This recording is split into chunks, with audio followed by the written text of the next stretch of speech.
Bonjour tout le monde, dans cette vidéo nous allons étudier la convergence de l'intégrale généralisée suivante. L'intégrale de 0 à plus l'infini de l'exponentielle moins la racine de x sur la racine de x d de x.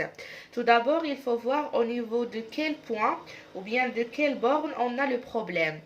On a la fonction f de i, la fonction petit f de x qui est l'exponentielle de moins la racine de x sur la racine de x, c'est une fonction qui est continue sur 0 plus l'infini.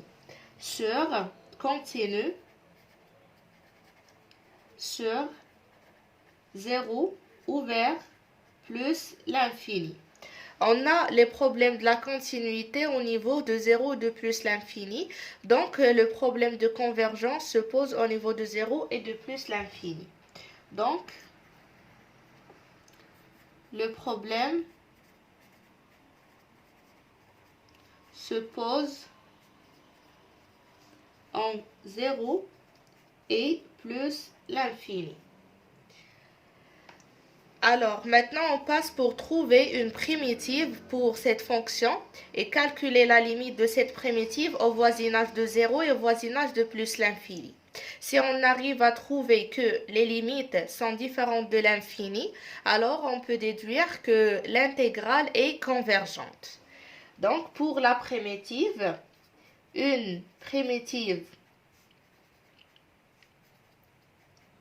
de l'exponentielle de moins la racine de x sur la racine de x et f de x qui est égal à moins 2 l'exponentielle de moins la racine de x. Comment on a calculé cette primitive? Voilà l'explication, bien la démonstration. L'intégrale de l'exponentielle de moins la racine de x sur la racine de x d de x. Pour le calculer, on pose un changement de variable. On pose u est égal à la racine de x. Alors d de u c'est égal à d de x sur 2 la racine de x. Donc d de x c'est égal à 2 fois la racine de x fois d de u. Et la racine de x est égale à u. Donc d de x est égal à 2u d de u. Donc l'intégrale de l'exponentielle de moins la racine de x sur la racine de x, d de x est égal à l'intégrale de l'exponentielle de moins à la place de la racine de x, c'est u. La racine de x, c'est u. Et 6 fois d de x. d de x, c'est 2u d de u. On simplifie. Et il nous reste, on peut extraire le 2. Donc, il nous reste 2, l'intégrale de l'exponentielle de moins u d de u. Or, l'intégrale de l'exponentielle de moins u, c'est moins l'exponentielle de moins u. Alors, lorsqu'on remplace le u par la racine de x, on obtient que notre intégrale, c'est égal à moins 2, ou bien une primitive pour cette fonction, c'est moins 2 l'exponentielle moins la racine de x. Alors maintenant, on passe pour calculer les limites de grand F de x. On a la limite de f de x quand x tend vers, on a le problème au niveau de 0 et de plus l'infini. Donc on commence par 0, c'est égal à la limite lorsque x tend vers 0 de moins 2 l'exponentielle moins la racine de x.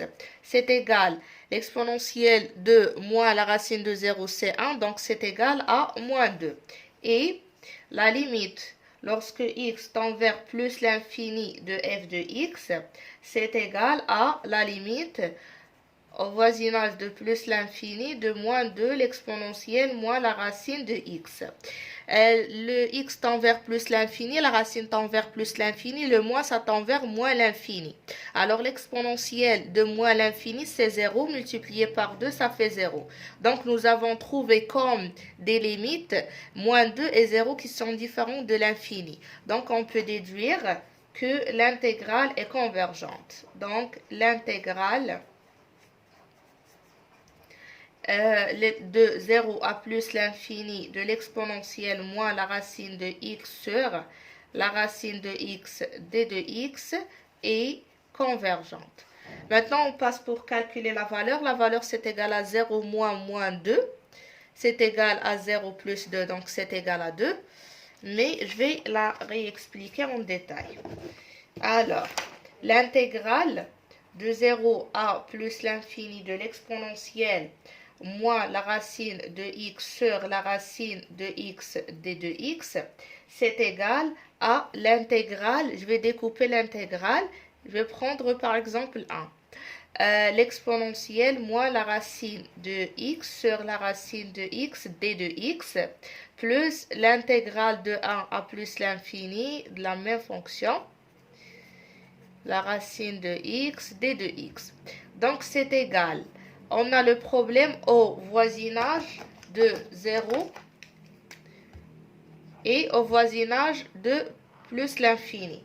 Donc c'est égal à la limite lorsque t tend vers 0 de l'intégrale de t à 1, l'exponentielle moins la racine de x sur la racine de x d de x, plus la limite lorsque t tend vers plus l'infini de l'intégrale de 1 à t, l'exponentielle moins la racine de x sur la racine de x d de x. Ici, j'ai pris t parce que déjà comme variable, j'ai le x. Donc, c'est égal. La primitive de cette fonction, on la connaît très bien, on vient de la calculer. C'est moins 2, l'exponentielle de moins la racine de x. Donc, c'est égal à moins 2, l'exponentielle de moins la racine de x. J'ajoute ici la limite lorsque t tend vers 0 entre t et 1, plus la limite lorsque t tend vers plus l'infini de moins 2, l'exponentielle moins la racine de x entre 1 et t.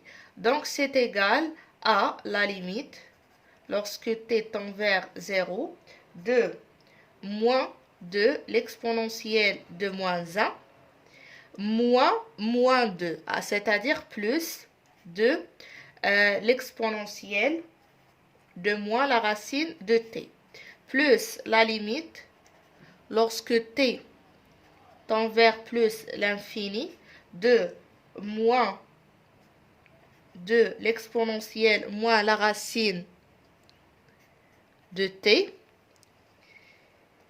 Attends, je fais comme ça. Plus de l'exponentielle moins 1. Donc, c'est égal, je fais sortir moins de l'exponentielle de moins 1. Donc, c'est moins de l'exponentielle moins 1 plus la limite lorsque t tend vers 0 de 2, l'exponentielle moins la racine de t, plus de l'exponentielle moins 1, moins la limite, bien plus la limite lorsque t tend vers plus l'infini de moins 2 l'exponentielle moins la racine de t. Donc c'est égal, je simplifie, c'est égal. Ici on a trouvé que la limite de moins de l'exponentielle moins la racine de t au voisinage de 0 c'est égal à moins 2. Donc la limite de 2 c'est égal à 2. Donc c'est égal à 2. Plus 0, c'est égal à 2. Voilà la valeur de cette intégrale. Donc, dans la vidéo qui suit, on passe pour étudier la troisième intégrale.